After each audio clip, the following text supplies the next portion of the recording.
Cet épisode vous est proposé en collaboration avec Harmonie Mutuelle, qui accompagne au quotidien ses 5 millions de bénéficiaires en santé, prévention et prévoyance, et donne à chacun les moyens d'être acteur de sa santé et de la société. Convaincu que le sport est un puissant déterminant de santé, Harmonie Mutuelle se mobilise pour mettre la France en mouvement. Entre événements sportifs, actions de prévention et services auprès des entreprises, Harmonie Mutuelle entend sensibiliser le grand public à l'importance de l'activité physique au cœur des territoires et au sein de ses entreprises clientes. Bienvenue dans La Pastille, le nouveau format court de Course Épique. Cette pastille fera souffler de temps à autre un vent de fraîcheur entre vos oreilles, avec le meilleur de l'actualité running et trail, mais aussi des invités spéciaux ou encore des sujets sur le thème de la santé. J'imagine que la question vous titille, mais cette pastille ne remplace pas les formats habituels de Course Épique. C'est un format supplémentaire qui nous permettra d'échanger encore plus sur notre passion commune. Allez, je ne tourne pas en rond plus longtemps et laisse place à notre pastille du jour. Bonne écoute! Salut Myriam. Salut. Comment ça va sur une échelle de 1 à 10 ? Sans compter le petit rhume qui me suit depuis plusieurs jours, ça va, on va dire 8 sur 10. On aura des petites quintes de tout peut-être pour venir saupoudrer l'épisode. Bienvenue dans Pastille, donc de format court de Course Épique, qui est proposé aujourd'hui en collaboration avec Harmonie Mutuelle. On va revenir dans cet épisode sur ton parcours, en s'attachant plus particulièrement à 2 dimensions clés de ta vie. Tout d'abord la dimension sportive au plus haut niveau mondial en athlétisme et la façon dont tu as décidé de l'appréhender à chaque instant par l'indispensable prisme du plaisir, une notion fondamentale et fondatrice pour toi. Et puis ensuite, dans la seconde partie de cet épisode, on va s'attacher plus particulièrement aux différents engagements qui te sont chers, donc pour faciliter l'accès du sport aux femmes, aux jeunes, aussi sur le terrain environnemental aussi, qui est un sujet qui t'est cher. Donc voilà, est-ce que t'es partante? On sort de la chambre d'appel? C'est parti. Let's go, je donne les coups d'envoi. Alors, je vais te demander de faire une petite présentation. Je t'impose juste 3 mots-clés que je vais lire ici, que je vais te mettre sous les yeux. À toi d'en faire ce que tu veux. Tu peux en rajouter plein d'autres, mais voilà, c'est des mots qui doivent apparaître dans ta présentation. D'accord. Donc, il y a Sarcelles, Olivier Darnal, Barcelone et Maman. Donc, libre interprétation. Okay. Présente-toi comme tu veux, mais il faut qu'à un moment, il y ait ces 4 mots qui soient là. Il n'y a pas de souci. Je me présente, Myriam Soumaré, ancienne sprinteuse de l'équipe de France et attachée à la ville de Sarcelles, parce que c'est là où j'ai porté les couleurs pendant mes 10 années d'athlète. Entraînée par Olivier Darnal. Pendant 10 ans, j'ai gardé le même entraîneur parce que je suis quelqu'un qui dès qu'il y a quelque chose, je ne lâche pas. Je m'accroche à fond et du coup, j'ai trouvé le super entraîneur et du coup, je ne l'ai pas lâché. Et c'est lui d'ailleurs qui m'a fait décrocher ma plus belle des médailles à Barcelone en 2010 avec la médaille... 3 sur 4, t'es hyper forte. La médaille d'or aux 200 mètres, la médaille d'argent aux 4x100 et la médaille de bronze aux 100 mètres. Voilà, j'ai 37 ans, je suis maman de 4 enfants. Je suis auxiliaire de puériculture dans la vie de tous les jours et je vais très bien. Parfait, franchement incroyable, c'est passé crème, tout est d'une fluidité incroyable. Myriam, on va remonter un peu le temps ensemble. Quel enfant tu étais? C'était quoi ton type de caractère? Tu étais très battante, peut-être plus introvertie? Pas du tout. Non, ouais, j'étais quelqu'un d'assez calme. J'aimais beaucoup bouquiner, donc j'étais souvent dans la chambre avec mes gros Harry Potter ou mes gros livres de 800 pages. Je sortais pas beaucoup. Et en cours, j'étais plutôt quelqu'un de discrète qui aimait bien rigoler, mais qui faisait pas le clown. Voilà, assez discrète et... Pas forcément leader? Non, pas du tout. Je suis plutôt suiveuse. Et très entourée déjà? Ouais, j'avais mon petit cocon, j'avais pas beaucoup d'amis, mais les peu que j'avais, elles étaient très solides. Donc voilà, j'avançais tranquillement comme ça avec un petit groupe de 4-5 copines et ça me suffisait. Donc tes plaisirs, c'était plutôt littérature, simple. Petit cocon, joie simple, voilà, la famille. Exactement. Tu te rêvais comment plus tard? C'était quoi ton idéal ou ton projet? Tu disais, j'ai toujours voulu travailler avec les enfants, depuis toute petite, et en particulier avec les enfants porteurs de handicap, parce que je me sentais... Enfin, ça m'a toujours intéressée, parce que dans ma famille, j'avais un grand cousin avec qui c'était mon meilleur ami qui avait un handicap, et ça m'a toujours intéressée. Après, finalement... les cours de choses a fait que je me suis dirigée plus vers la halte garderie, les enfants qui avaient d'autres besoins. Mais voilà, avec les enfants, ça, c'était clair et net. La course à pied, elle est arrivée finalement assez tard dans ta vie, à 17 ans, c'est ça? 18 ans, c'est ta sœur qui t'avait découvert. Exactement. Elle était à l'athlétisme depuis déjà 3-4 ans. Elle prenait du plaisir. Je la voyais rentrer, sortir avec son sac. Ça m'intéressait pas plus que ça. Et puis un jour, j'étais allongée devant mon bol de céréales, toujours à la maison, comme d'habitude. Et elle m'a dit, mais Myriam, il fait super beau, viens avec moi. Et c'était la première fois qu'elle me proposait quelque chose. Donc je lui ai dit, bah allez, pourquoi pas? Parce que d'habitude, elle fait ses petits plans en scred. Parce qu'elle sait que ça m'intéresse pas de toute manière. Donc du coup, je me suis dit, bah allez, pourquoi pas? Je l'ai suivie et c'était très nul. J'ai fait la séance de sprint avec eux et en fait j'ai pris aucun plaisir parce que je venais plus pour le fun avec ma sœur plutôt qu'autre chose. Mais en fait à la fin de la séance, l'entraîneur il est venu me voir et m'a dit, mais Myriam, t'as vraiment du talent, ça serait bien que tu signes une licence, que tu t'entraîness vraiment. Et je lui ai dit, bah non merci en fait. Parce que t'allais déjà plus vite que toutes les filles qui étaient là depuis des années. En fait c'était une séance de sprint et j'étais plus rapide que toutes les filles. Sauf que moi, la fin de la séance, ben voilà, c'était sympa, mais je veux rentrer chez moi, quoi. Donc il me dit, mais non, en fait, ça serait bien que tu t'inscrives, tu peux aller plus loin, franchement, t'as du talent. Et je lui dis non. Je suis rentrée chez moi, sauf que l'entraîneur, il habitait en face de chez moi. Il a pas lâché le morceau. Il a pas lâché. Pendant 3 mois, il me courait derrière et tout. Et puis au bout d'un mois, il en a eu marre, il est venu sonner carrément chez moi. Il m'a dit, écoute, ce que je te propose, c'est de signer juste 1 an. Tu viens quand tu veux, tu fais ce que tu veux, mais tu viens de temps en temps. Et si au bout d'1 an, ça t'intéresse pas, bah tu arrêtes. Donc je dis, vas-y, c'est parti. Le doigt dans l'engrenage, au bout de 3 mois, j'étais championne de France. Donc je me suis dit, il y a peut-être quelque chose à faire du coup. T'avais conscience de tes capacités? Pas du tout. Non, je savais que je courais vite parce que dans le quartier, j'aimais bien courir, chahuter avec les garçons, donc je voyais qu'ils me rattrapaient pas. Donc je savais que j'avais quelque chose quand même sous les pieds. Mais de là à être championne de France après quelques entraînements, non, j'aurais jamais douté. C'était quoi là ton rapport à la compétition? Est-ce que c'est quelque chose que là, dans tes tout débuts, tu rejetais ou au mieux te désintéressais complètement? Ou il y avait quand même ce petit supplément? Non, pas du tout. En fait, ce qui m'intéressait, c'était de retrouver le groupe à l'entraînement, de m'amuser. Je passais un super moment en fait quand j'allais à l'entraînement. Du coup, les compétitions, c'était plus le point faible en fait de l'histoire. Il me disait, Mira, tu dois courir. J'allais entraîner des pieds, je faisais ma course, j'arrivais première. Mais moi, tout ce qui m'intéressait, c'est de repartir dans les gradins, rigoler avec les copains. Du coup, mon entraîneur, il me disait même pas les perfs que je faisais, parce qu'il voyait que ça m'intéressait pas. Tout ce que je voulais, c'était m'amuser. Donc, on a créé toute ma carrière autour du plaisir, autour de l'amusement, pour que je continue à venir et à prendre du plaisir, en fait. Est-ce que ça veut dire que malgré tout, dans les entraînements, il était en capacité, ou toi, tu avais en capacité de te pousser un peu et d'aller plus loin, d'avoir quand même une quête de progression malgré ce détachement? En fait, la première année, non, parce que vraiment, j'étais vraiment là pour le fun. Et au fur et à mesure, quand j'ai vu que les filles commençaient à se rapprocher un peu de moi et que je voyais que si je travaillais pas, j'allais vite ça allait vite me porter préjudice. J'ai commencé à avoir ce petit esprit de concurrence petit à petit et au fil des années, mon entraîneur a réussi à gratter un peu la couche et on a découvert une vraie guerrière au fil des années. Ta première sélection jeune en équipe de France, quel souvenir t'en gardes? Ça n'a pas forcément été très simple. Quelle importance ça pouvait avoir pour toi? Il y avait une symbolique quand même très forte. Oui, parce qu'en fait, au début, on m'a recruté pour faire le relais 4x400 en remplaçante. Et au final, en fait, quand on a vu que j'étais assez résistante, on m'a dit, écoute, tu peux courir et tout. Et le fait de porter le maillot équipe de France et de dire, cette fois-ci, je cours pas pour Sarcelles, mais je cours pour la France, ça met une pression pas possible. Je pense que j'ai pas dormi de la nuit. J'en ai vomi après la course tellement l'émotion. En fait, quand on relâche tout, voilà, c'est tout qui ressort. J'en ai pleuré et tout. Mais en fait, j'étais tellement fière de dire à ma mère, j'ai couru pour la France et tout. J'aurais jamais douté. Moi, la petite fille de Villers-le-Bel qui est allongée dans son canapé courir pour la France, au bout d'1 an d'athlétisme, ça a vraiment été une révélation et ça a joué sur mon mental après. L'intégration en général en équipe de France, elle n'a pas toujours été si simple que ce qu'on pouvait imaginer. C'est ça. Non. Là, je parle chez les jeunes. C'était assez sympa. On avait tous un peu le même âge et tout. Mais la vraie sélection chez les grands, c'était en 2007 à Osaka, au Japon. Donc moi, j'y vais toujours avec les étoiles plein les yeux. Je me dis, ça va être super sympa comme avec les jeunes. Pas du tout en fait. Les filles, elles m'ont tout ignoré. J'étais la plus jeune. C'est la première fois que tu mesurais cette espèce de rivalité? Ouais, je connaissais pas du tout. Et en fait, pour moi, ça y est, je suis dans l'équipe, je suis partie de la bande. Mais non, en fait, on m'a bien fait comprendre que non, en fait. Un jour, je me rappelle une scène, je suis arrivée dans l'ascenseur, elles étaient 3-4. J'ai dit salut. Personne m'a répondu. Un blanc total. Et je me suis dit non, mais à ce point. Du coup, elles faisaient leur sortie ensemble, elles allaient visiter la ville ensemble et elles me laissaient toute la journée dans la chambre. C'est le fait que tu sois nouvelle ou que tu sois une concurrente? Je pense que c'est ça. Je pense pas que ce soit le fait que je sois nouvelle. Je pense que peut-être les sprinteuses avaient peut-être décelé le talent et qu'elles se disaient, on va essayer de lui mettre des bâtons dans les roues. C'était très toxique. À l'époque, moi, j'aimais pas du tout. Et j'ai appelé mon entraîneur au Japon en pleurs. Je disais, je veux plus jamais refaire de sélection chez les grands. Et heureusement, à la fin, ça s'est débloqué. Il a dit d'où courir. Il y avait Mathieu Laël et les garçons qui m'ont dit, mais Mariam, tu fais quoi? On te voit jamais. Je dis, non, mais voilà. J'ai fait genre, non, mais tout va bien, mais je préfère dormir. Ils m'ont dit, allez, viens, on va visiter la ville, on va sortir un petit peu et tout. Et du coup, ils m'ont fait découvrir un autre côté de sélection où là, voilà, on est plus dans le fun, il n'y a pas du tout de rivalité parce que c'est des garçons, ils m'ont plus pris comme une petite sœur. Et du coup, là, j'ai vraiment kiffé ma sélection, mais voilà quoi, au bout d'une semaine de pleurs et de galères, quoi. La G dont on va reparler un petit peu plus tard dans cet épisode. C'était quoi ton moteur principal, ta motivation, là, ton envie de chausser les pointes? Viscéralement, elle venait de quoi à ce moment-là? En fait, moi, quand je sortais de chez moi, je savais que j'allais passer un bon moment à l'entraînement. Et quand j'allais en compétition, je savais que j'allais passer un moment parce que j'allais faire tout pour arriver la première en fait.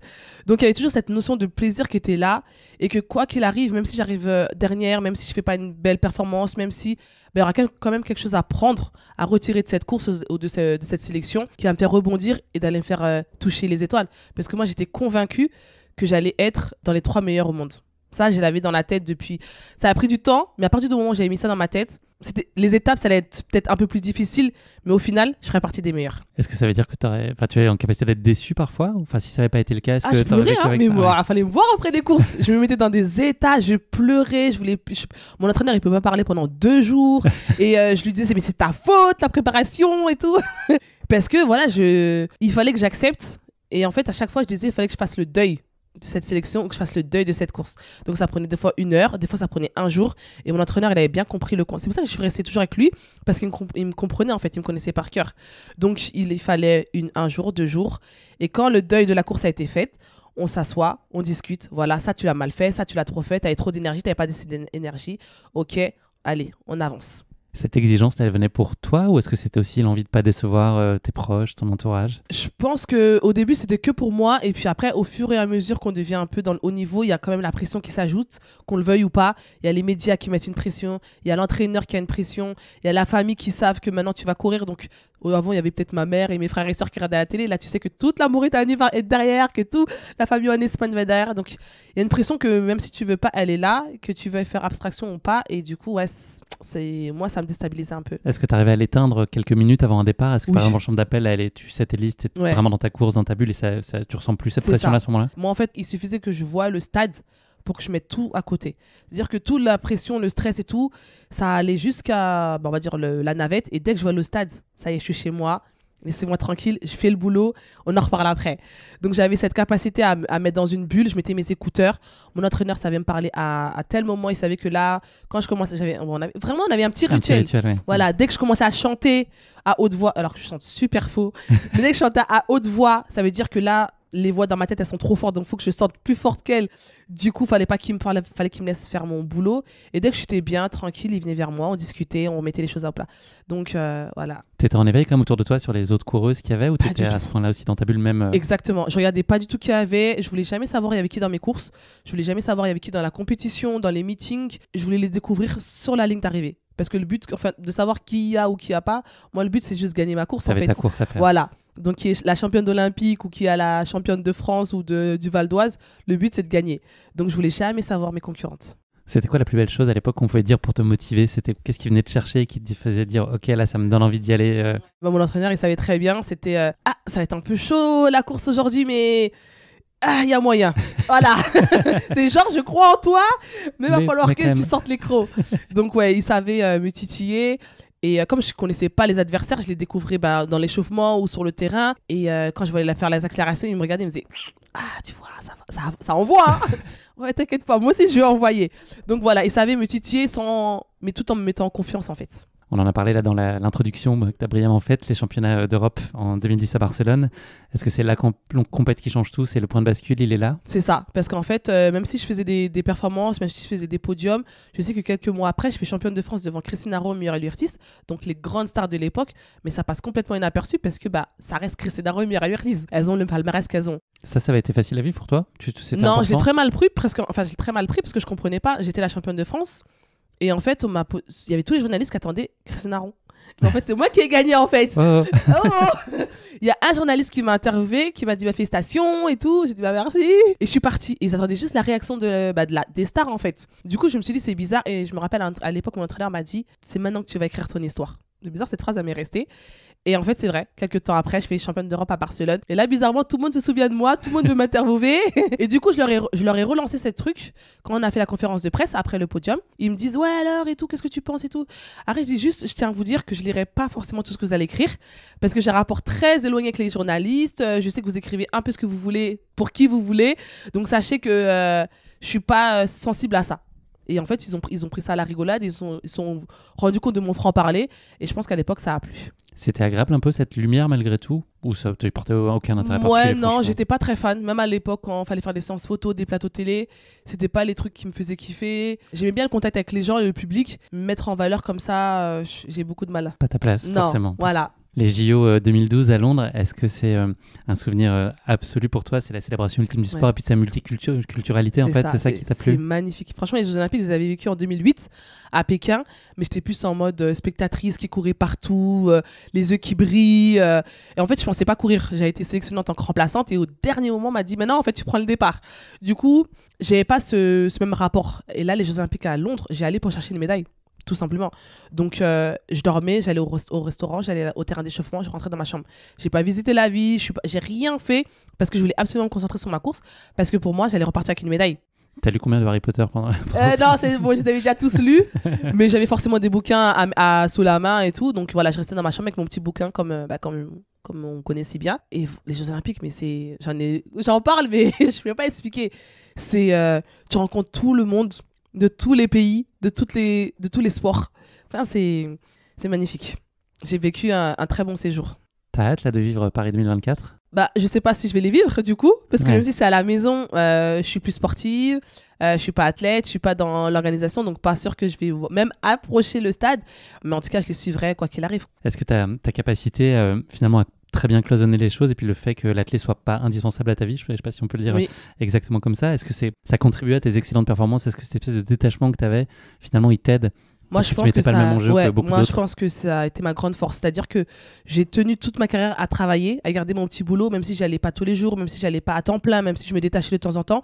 J'ai toujours voulu garder un pied sur terre, entre guillemets, dans le monde réel. Au boulot, on parlait pas d'athlète, et à l'athlète, on parlait pas de boulot. Il y avait deux mondes différents, voilà. Et ensuite, quand je sortais du stade, on me parlait plus du stade en fait. Me parlait pas de ce qu'ils ont fait les autres filles, me parlait pas des autres compétitions. En fait, j'arrivais, comme vous dites, à cloisonner et du coup, j'étais épanouie dans chaque domaine. Ouais, tu passais de l'un à l'autre. Voilà, et quand il y a un domaine qui allait pas, c'est pas grave, dans l'autre domaine, je sais que ça ira. Donc, je pense que ça a été une grande force pour moi, ouais. À quel moment tu as senti que c'était le moment de faire une pause? Est-ce que c'était une usure physique, une lassitude mentale ou plutôt un manque de considération? En fait, c'était en 2013, j'ai été blessée, j'avais une déchirure au fessier. Quand j'en ai parlé à mon staff, ils m'ont dit mais en fait, les championnats du monde en fait. Je leur ai dit ouais mais j'ai mal, j'ai vraiment mal. Ouais mais il y a les championnats du monde. Il y a pas moyen. Ouais, il y a pas moyen en fait. Donc du coup, on allait voir, j'ai quand même continué à courir, à faire des compétitions, mais je finissais la séance en pleurs et je me tenais et j'allais voir des kinés, j'ai fait des infiltrations, rien à faire. Et quand on est parti voir un grand spécialiste en Allemagne, il m'a dit mais en fait, vous avez une déchirure à la fesse, je sais même pas comment on fait pour marcher. Et là, mon staff, ils se sont rendu compte que c'était parti trop loin quoi. Bon, après, il y a eu le temps de la réduc, de reprendre et tout. Et en fait, je me suis rendu compte, moi, que en fait, je n'existe pas. J'ai beau vous dire, crier, pleurer, vous m'entendez pas. Tout ce que vous voulez, c'est les performances, c'est les médailles, c'est les championnats. Mais je vais pas bien. Et du coup, j'allais à l'entraînement, entraînant des pieds, parce que je savais que tout ce qu'ils voulaient, c'était les performances. Ils en avaient rien à cirer de moi, entre guillemets, quoi. Du coup, déjà, mentalement, ça a joué. Physiquement, ça a commencé à craquer, parce que j'ai fait ces 10 années, j'ai eu aucune blessure, grosse blessure. Ces 10 années que j'ai fait, c'était vraiment, j'étais là tous les étés, tous les hivers, j'ai fait tous les championnats. Donc même moralement, ça a commencé à gratter. Et 2013, c'est la même année où on fait vice-championne du monde sur le relais 4x100 mètres. Et on nous retire la médaille après le podium. Ce qui est une chose qui n'était jamais arrivée. Et ça a été un coup de massue aussi. Comment tu peux laisser un enfant fêter une médaille, crier et rentrer dans l'hôtel et lui dire par texto, non, en fait, on te retire ta médaille. J'ai dit, mais en fait, il y a trop de trucs. Il y avait des problèmes de dopage, courir contre des filles à qui ont retiré les médailles après la course. Donc, je me dis, mais attends, j'ai fait la course, je suis arrivée 3e. 5 mois après, tu me dis que les 2 premières, elles sont dopées. Non, en fait. Donc, il y avait trop de trucs négatifs qui arrivaient. Et en fait, c'est trop d'un coup. Et j'ai dit, mais en fait, est-ce que je prends toujours du plaisir? Je me suis posé la question et je me suis dit, non, je prends plus de plaisir. Donc, je suis allée voir mon staff encore. Je leur ai dit, je prends plus de plaisir. J'ai envie de faire une pause. Ouais, mais Mira, maintenant en 2014, les championnats d'Europe, tu peux pas. En fait, il y avait toujours quelque chose. Donc, j'ai dit, écoutez, je fais 2014 et je m'arrête. Je m'arrête 1 an, laissez-moi souffler. Je reviens après. On m'a dit, ok, mais vas-y, tu sais, il y a les Jeux Olympiques qui arrivent. Et en fait, j'ai dit, il y a toujours quelque chose. Donc, salut, et je suis partie. Et le fait que tu fasses encore une très belle année en 2014, ouais. C'est pas plus difficile quand tu sens que tu es quand même à un pic, tu vois, non, en fait, je trouve que c'était parfait. Parce qu'en fait, ma dernière grosse course, je finis 2e derrière Alison Felix. Je finis 2e au niveau mondial. Je me dis, mais Myriam, salut en fait, c'est bon. Là, ok, t'as voulu être dans les 3 premières, tu fais partie des 2 meilleures. C'est bon. Le contrat est rempli.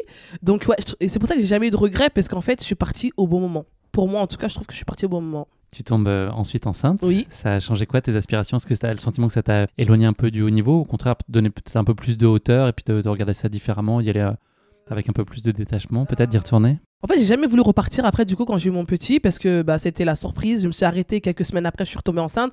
Donc, en fait, j'ai l'impression que le truc, il a été fait tranquillement, au bon moment. Et j'ai voulu reprendre.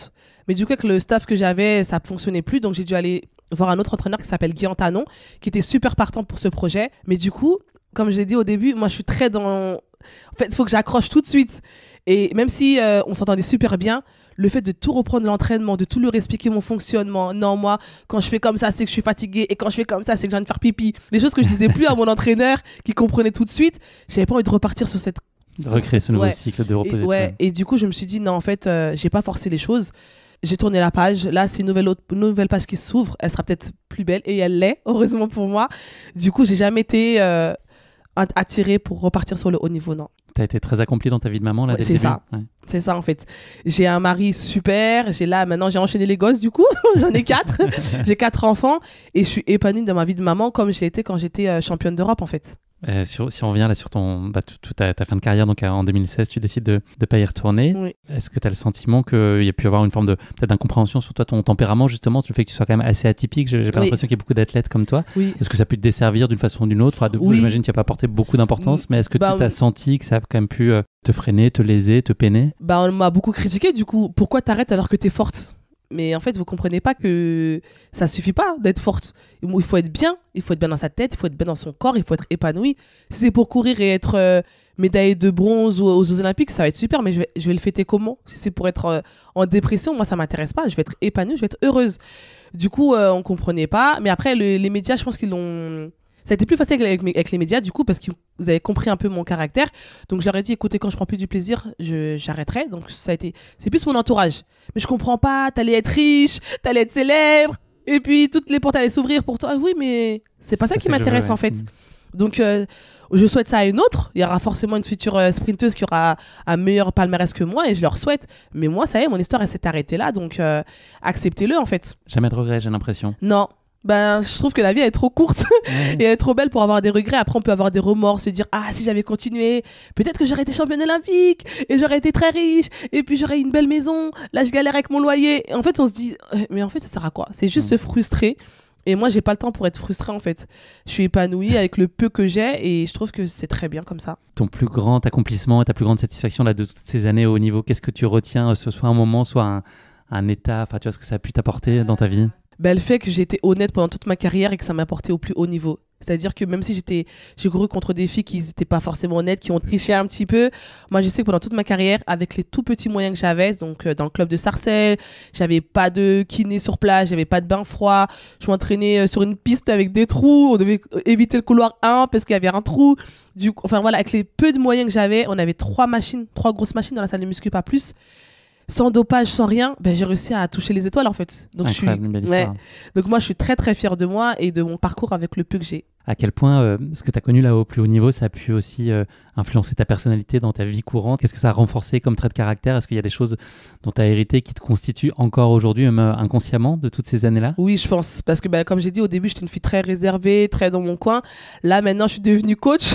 C'est moi qui booste les gens pour s'entraîner. J'ai un mental de guerrière, c'est-à-dire que quand j'ai quelque chose en tête, je le lâche pas. Même dans mon entourage, quand j'ai quelqu'un qui veut un projet, moi, je le porte, je le lâche pas tant que le projet n'est pas validé, il n'est pas clôturé.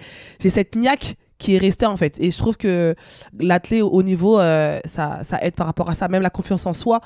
J'ai vraiment, quand je sais que je vais quelque chose, on peut me dire tout ce que tu veux, moi je sais que je vais l'avoir en fait. Ça a été assez sensible pour toi de suivre l'actualité de l'athlète jusqu'à il y a pas très longtemps. C'était quoi? C'est une forme de nostalgie ou un désintérêt ou... Même pas, c'était je l'ai rejeté, je sais pas pourquoi. Je refusais de regarder une compétition. Mon mari qui est fan d'athlètes, il regardait toutes les compétitions. T'as vu ce qu'elle a fait? Oui, ça m'intéresse pas. Mais c'est pas que ça m'intéressait pas, c'est que j'arrivais pas. J'arrivais pas à regarder le sprint parce qu'en fait, je voyais les filles sur la ligne d'arrivée et en fait, il manquait moi. Du coup, je trouvais ça trop bizarre. Je disais, mais non, en fait, c'est mon couloir, le numéro 4. En fait, je comprends Qu'est-ce que tu pas fais chez moi là, voilà, c'est ma place. Donc, j'arrivais pas. J'ai eu beaucoup de mal. J'ai pris peut-être 5-6 ans avant de regarder une vraie compétition de sprint. Et là, maintenant, j'y vais avec le plaisir parce qu'en plus, les filles, je les connais pas du tout. Mais quand je vois des anciennes sprinteuses avec qui je courais, qui sont sur les podiums olympiques, ça me fait quelque chose. Je suis pas frustrée, mais ça me fait quelque chose. Je pourrais pas expliquer le sentiment. C'est pas de la jalousie parce que je suis contente pour elle. C'est pas un remords parce que je suis contente pour moi aussi. Mais c'est bizarre. Voilà. C'est pas tout à fait réglé encore. Voilà, c'est pas réglé. Je pense qu'il y a peut-être une thérapie à mettre en place. Mais voilà, j'avais beaucoup de mal. Myriam, on va aborder rapidement ta vie professionnelle avant de parler un peu plus de tes engagements. Donc on l'a compris, les enfants, ça a été une évidence pour toi. Oui. Tout de suite. Qu'est-ce que tu aimes aujourd'hui plus de ce travail d'auxiliaire de puéricultrice? Qu'est-ce que ça t'apporte au quotidien? Qu'est-ce que tu as envie de donner? Qu'est-ce que tu reçois, toi? En fait, comme j'ai dit, les enfants, ils savent pas qui je suis en fait. Dans la vie de tous les jours, des fois, j'allais acheter le pain, on me demandait des autographes, on me fait des séances photos. Et quand j'arrivais auprès des enfants, moi, j'étais juste Myriam. Myriam qui va faire la motricité avec eux, qui va faire des Lego avec eux, qui va les accompagner Qui court vite pour les rattraper quand ils vont tomber du toboggan. Voilà, on va dire ça comme ça. Mais en fait, voilà, j'étais celle qui avait beaucoup d'énergie, qui les faisait bouger. Et c'est ce qui me renvoyait, moi. C'était une personne comme toutes les autres. Et moi, j'ai toujours voulu être une fille comme les autres, en fait. Très, très forte, mais comme les autres. Du coup, j'avais pas ce regard. Et même mes collègues, je leur dis, ne me parlez pas d'athlète, s'il vous plaît. Vous me posez une question quand j'arrive, est-ce que ça s'est bien passé, nanana, et après, on ne parlait plus. Voilà. Donc, elles avaient compris aussi le système. Et voilà, j'aime ce contact avec les enfants, j'aime cette innocence. On parle pas sur les gens, on critique pas, on est cool. Voilà, ce côté fun qui me plaît. Est-ce que tu penses avoir trouvé aujourd'hui le bon équilibre avec tes 4 enfants et ce boulot-là aussi qui est très prenant? Tu as placé exactement les curseurs comme tu voulais pour avoir une vie équilibrée? Ouais, parce que je travaillais pas à 100%, je travaillais avec eux à 70%. Donc j'ai dégagé du temps pour m'occuper des miens. Je travaille que 2 jours complets. 1 jour et demi, je rentre, je prends le goûter avec eux. Le mercredi, je travaille pas. Le vendredi, je travaille pas. Voilà, je passe du temps quand même avec eux, avec ma famille. Quand je suis avec mes enfants, je suis avec les enfants des autres. Il faut toujours que je sois entourée d'enfants pour être bien, en fait. C'est quoi ce que tu aimes le plus faire avec tes enfants, là, ce qui te procure le plus grand plaisir? Si je dis ce week-end, quel est le truc que tu as le plus envie de vivre avec eux? En fait, j'ai envie qu'ils soient bien. Après, des fois, par exemple, j'ai de la vaisselle qui m'attend, j'ai le ménage qui m'attend, mais ils vont me dire, maman, est-ce qu'on peut aller à la bibliothèque? Et ben, on va tout lâcher, on va aller à la bibliothèque. Quand il pleut, par exemple, quand il fait froid, on va se couvrir, on va à la bibliothèque, on va sortir. Et quand il fait chaud, on est toujours dehors. On a toute une petite bande de copains au quartier, ou sinon on va voir la famille. Je suis quelqu'un qui veut que mes enfants ils soient bien, peu importe ce qu'on leur offre. Et heureusement, ils sont simples aussi comme moi, donc rien leur fait plaisir. Et voilà, j'ai envie qu'ils soient en confiance avec moi et qu'ils prennent du plaisir. C'est plus sympa d'aller à la bibliothèque que faire la vaisselle en plus. Exactement, t'as dû sauter sur l'occasion. Ouais, exactement. Si t'avais dit l'inverse, maman, on est à la bibliothèque, vas-y, viens, on rentre, on fait la vaisselle. En fait, je suis pas la maman qui va faire attention, faut que ça soit tout propre, faut qu'on. Non, moi, je veux qu'il soit bien, donc c'est pas grave si la vaisselle elle traîne, on la fera plus tard. Est-ce qu'on peut te croiser un dimanche matin en train de courir avec des baskets ou pas du tout. Jamais. Jamais. Je ne cours pas. Là, j'ai repris le coaching avec les mamans des Envites, donc ça, c'est mon nouveau projet qui s'est mis en place. Donc là, je sors tout juste de l'entraînement avec elles. Donc là, mais je cours pour leur montrer l'exo. Mais après, je cours pas avec elle. Parce que moi, courir, non. Maintenant, je transmets mon plaisir. Voilà, je suis dans la transmission. On va parler donc de tes différents engagements aujourd'hui. J'ai envie de revenir sur une personne, un homme clé dans cette histoire, qui est Ladji Doucouré, dont on a parlé tout à l'heure, qui a été champion du monde du 100 mètres et du 4x100 mètres. Il y a eu un rapport donc très particulier avec lui dès les premières... de tes premières rencontres avec lui, ça a été tout de suite très immédiat. Ladji, il est engagé sur un projet qui s'appelle les Golden Blocks, qui participe à l'intégration sociale des jeunes en amenant l'athlétisme au cœur des quartiers. Est-ce que tu peux nous en raconter le principe et puis comment toi, tu as trouvé ta place, pas forcément tout de suite, mais voilà, comment est-ce que tu t'es ouverte finalement à ça qui était très différent de ce que tu pouvais imaginer? Le concept, il est très simple et très beau à la fois. C'est-à-dire amener une compétition d'athlétisme au cœur d'un quartier. Il déploie une piste, il donne des t-shirts aux participants et leur dit venez tester votre vitesse. Et les meilleurs, vous serez sélectionnés pour faire la grande compétition à la fin de l'année. Et en cadeau, c'est une licence pour un club d'athlétisme et voire plus quoi. Donc moi je trouvais ça, sur le papier c'est super simple. Et en fait, ça marche super bien. Quand il m'a appelé pour me dire écoute, Myriam, on a un projet, Golden Blocks, est-ce que ça t'intéresse? Je dis pour être coach. Je dis mais moi, coach, non, moi je suis un robot. Moi, tu me donnes une consigne, je la fais. Je suis toujours. Je suis facile pour faire exécuter, mais pour donner des ordres, c'est pas du tout mon truc. Il m'a dit écoute, viens tester, tu vois si ça te plaît. Tu seras pas toute seule, tu seras avec Lucien, un autre coach et tout. Tu vois ce que ça te donne et si ça te plaît. Du coup, je suis allée à un premier entraînement. J'étais plus en train de le suivre et en fait j'ai vu que les gens ils me regardaient mais genre purée c'est Myriam Soumaré quoi. Et je me suis dit ouais mais je suis pas là pour être Myriam Soumaré en fait je suis votre coach. Donc j'ai eu du temps à mettre le curseur au bon endroit et en fait après j'ai pris goût à donner des ordres, à crier sur les gens, à les encourager, alors les rectifier, non là ton pied n'était pas bien placé, là faut mettre un peu plus d'engagement. Et en fait ce qu'on me disait pendant des années, parce que j'ai toujours entendu le même discours du même entraîneur, du coup c'était assez simple pour moi. Et en fait j'ai pris du plaisir, c'était super sympa. Malheureusement le Covid est venu couper un peu cet élan. Et quand il a fallu repartir sur une année, à cette époque-là, j'étais enceinte de ma troisième. Du coup, je leur ai dit, sans moi. Et après, les choses ont fait que j'ai dû reprendre le boulot. Donc, j'ai pas suivi, mais j'ai passé un très bon moment et ça m'a donné goût à l'entraînement. Et tu t'es sentie utile? Tu voyais que les jeunes que tu encadrais, ça leur apportait des choses, ça changeait, ça contribuait à faire évoluer leur vie favorablement? C'est ça. En fait, il y a des athlètes qui m'ont dit, en vrai, on est venu parce que c'était Myriam Soumaré. Mais en fait, on a kiffé l'entraînement, donc on est revenu. Donc voilà, le fait qu'ils soient revenus parce qu'ils ont pris du plaisir et qu'ils sont ressortis avec quelque chose, je me suis dit, voilà, j'ai gagné en fait. Même si c'est une personne qui me le dit sur les 15, je trouve que c'est cool. Et au final, quand il y a plusieurs qui me disent en fait l'entraînement était super, j'ai bien bossé, je reviendrai la semaine prochaine. Je me dis en fait il y a quelque chose à faire parce que ok je veux plus être athlète, je veux plus être sur la piste, mais si j'arrive à transmettre tout le plaisir que j'ai eu pendant toutes ces années, bah c'est super en fait. Donc j'ai pris goût et maintenant je suis coach à temps partiel on va dire. On va parler ensuite là d'un projet que tu montais pour les femmes à Sarcelles. C'était quoi, ce que tu voulais contribuer à faire évoluer, à changer, c'était quoi encore je pense très présent dans la société, mais qu'est-ce qu'il faut réussir absolument à changer? En fait moi quand j'étais plus jeune je faisais pas de sport parce que ça m'intéressait pas. Et quand je regardais autour de moi, mes copines ne faisaient pas de sport. Donc je me suis rendu compte que nous, les filles, on faisait pas de sport, pas forcément et tout.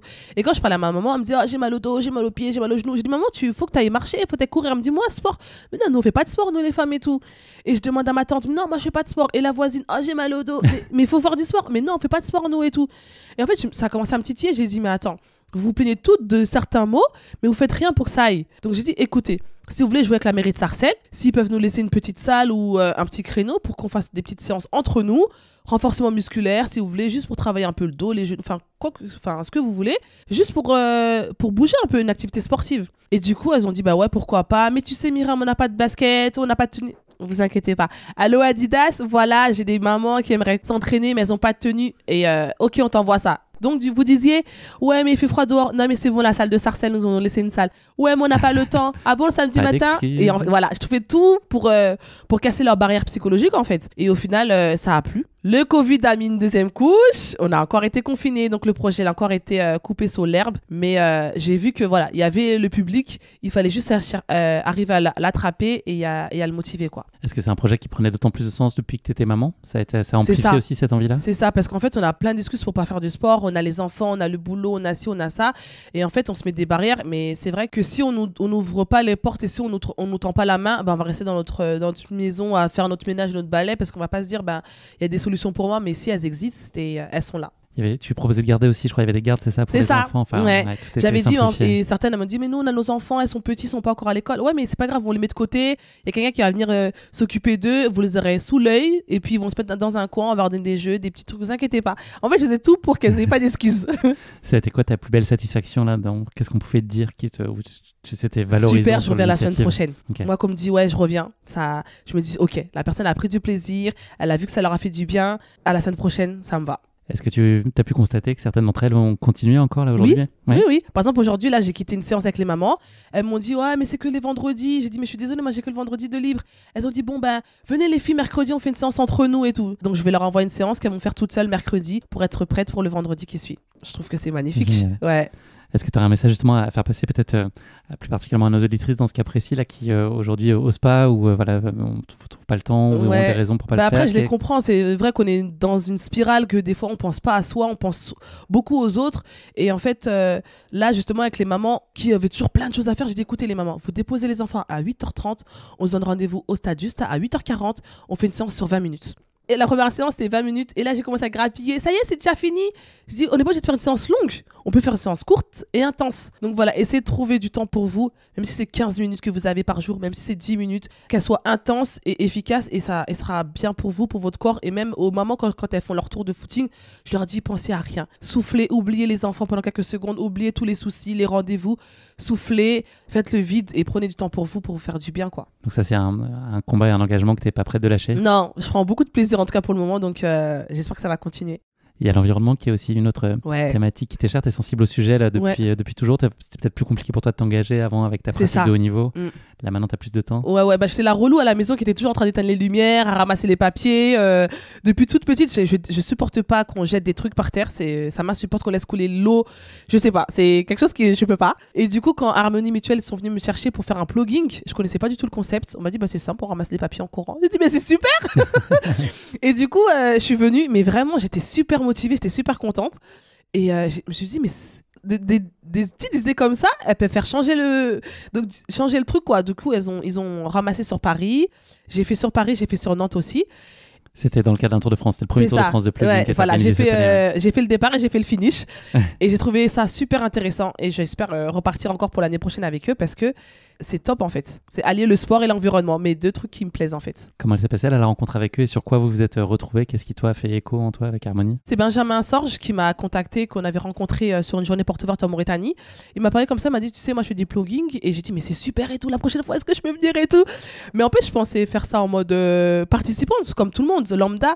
Et il m'a dit non, est-ce que tu veux bien être l'ambassadrice et porter le projet? Je dis bah ouais, avec plaisir. Et du coup, en fait, je me retrouvais parce qu'il y a plein de projets qu'on m'a proposés et j'ai décliné parce que ça me parle pas en fait. Moi, je suis, comme j'ai dit dans le début, il faut que ça me plaise, il faut que j'aime. Donc, faire un truc qui me correspond pas du tout, non, ça m'intéressait pas. Et là, oui, ça me parlait bien, donc j'ai pris du plaisir. C'est l'occasion de croiser aussi la route de chouettes ambassadeurs. Je pense notamment à Stéphane Diagana. C'est ça. Ben, on s'est pas beaucoup croisés dans ma carrière parce que elle était plus derrière son micro et moi en train de courir, en train de transpirer, hein Stéphane. Tranquille au chaud. Voilà. Mais il a toujours été avenant et très bienveillant avec moi, Stéphane. Donc, du coup, quand on s'est retrouvés, ça a été un bon moment de complicité. On s'est retrouvés à Paris et à Nantes, du coup. Et on a nos numéros, on échange de temps en temps. Et c'est quelqu'un que j'apprécie beaucoup, ouais. Très chouette, Stéphane. Je l'ai dans le podcast aussi. Un très beau moment avec Harmonie aussi. Donc là, 2024, a priori, si tout va bien, on espère t'y revoir. C'est ça. Il y a aussi un autre sujet, tu l'as évoqué, la Mauritanie. C'est le pays d'origine de tes parents, je crois. C'est ça. Il y a aussi une histoire avec la Mauritanie, puis qui est encore l'occasion de t'engager au service des enfants. C'est ça. En fait, on m'a appelé l'année dernière pour faire une journée porte ouverte autour du sport. On m'a dit, tu viens pour parler de ton parcours, peut-être pour bouger un peu les choses, parce qu'on a bien remarqué qu'en Mauritanie, le sport, c'était pas culturel. Il y a très peu de gens qui pratiquent une activité physique. Et peut-être qu'en créant ce petit truc auprès des jeunes, ça va peut-être booster. C'est quoi ton lien, Myriam, avec la Mauritanie? T'as un lien très cher, enfin, tu vas régulièrement. J'y vais régulièrement, ouais. J'y vais régulièrement en famille, souvent avec ma mère ou maintenant avec mon mari et mes enfants. J'essaie d'aller régulièrement parce que je trouve que c'est important. Je vais jusqu'au fin fond du village. Je me tape les 15 heures de route là en voiture parce que je vais absolument, même si des fois je reste que 3-4 jours au village parce que j'ai pas beaucoup de vacances, mais voilà, je trouve que c'est important de repartir à la source, de voir une autre culture pour que les enfants ils découvrent comment on lave le linge dans le fleuve, comment on va chercher, les petites cousines vont chercher l'eau dans le puits, ceux qui n'ont pas le robinet. Je veux vraiment qu'ils connaissent les différentes cultures et qu'ils se disent, voilà, nous on est en France, mais on a tout ça, mais il ne faut pas qu'on oublie la famille qu'on a au village qui est comme ça. Et c'est pas péjoratif, hein, mais voilà, c'est différent. Et j'aimerais qu'ils prennent tout pour grandir avec toute cette culture, quoi, toute cette richesse. Donc là, tu vas t'engager sur différents projets, c'est ça? C'est ça. Tu as des interventions, il y a les Jeux Olympiques, je crois, de la jeunesse aussi. C'est ça. Projet. Donc là, mon projet qui arrive là, à court terme, normalement en février, c'est deuxième journée porte ouverte, toujours auprès des jeunes. Et là, j'ai un projet Olympiade avec les primaires. Donc j'ai sélectionné 4 à 5 écoles qu'on va mettre en concurrence pour leur faire découvrir les joies de l'athlétisme autour de l'Olympiade, en fait, des Jeux Olympiques. Donc, je vais leur faire découvrir le saut, le lancer, la course sprint et la course long. Donc, sur 2 jours, pour leur faire découvrir juste l'athlétisme, mais juste en fait, histoire de les faire bouger et leur parler de l'athlète, des Jeux Olympiques et des toucher. Voilà, si on arrive à titiller 3, 4, 5, 50 athlètes, futurs athlètes de la Mauritanie, mais ce sera toujours ça de gagner, quoi. T'es forte en lancer? Pas du tout. Je suis très nulle dans tous les autres sports. Je sais juste courir très, très vite. Mais c'est pas grave, il y aura des athlètes sur place qui seront là pour faire des belles démonstrations. Encore une occasion de transmettre et de partager, en tout cas, de redonner ce que tu as reçu. C'est ça. Merci beaucoup Myriam d'avoir partagé avec toute l'énergie, la spontanéité qui te caractérise ton parcours de vie sans concession, on peut le dire, riche d'engagement et de sourire aussi, c'est très précieux. C'en est fini de ce format pastille de course épique qui a été donc réalisé en collaboration avec Harmonie Mutuelle. Je donne rendez-vous à nos auditeurs la semaine prochaine pour un nouvel épisode avec le coureur sur route, accessoirement champion de France de marathon et néo-trailer Duncan Périlla, un très bel épisode là aussi. À très bientôt Myriam, c'était un super chouette moment, merci pour ton temps, merci pour ton énergie, là je suis boosté pour la journée même si on est un peu malade tous les deux. Ouais, super. Je vais passer une belle journée grâce à toi. Merci. Bonne journée. Au revoir.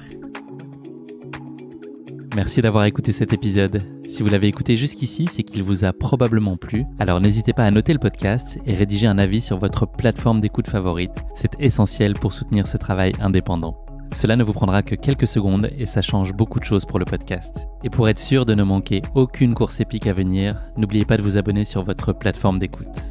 Merci encore infiniment pour votre soutien, votre fidélité et vos chaleureux messages que je lis et auxquels je réponds avec un immense plaisir. S'il vous plaît, continuez. À très bientôt pour une nouvelle course épique, évidemment.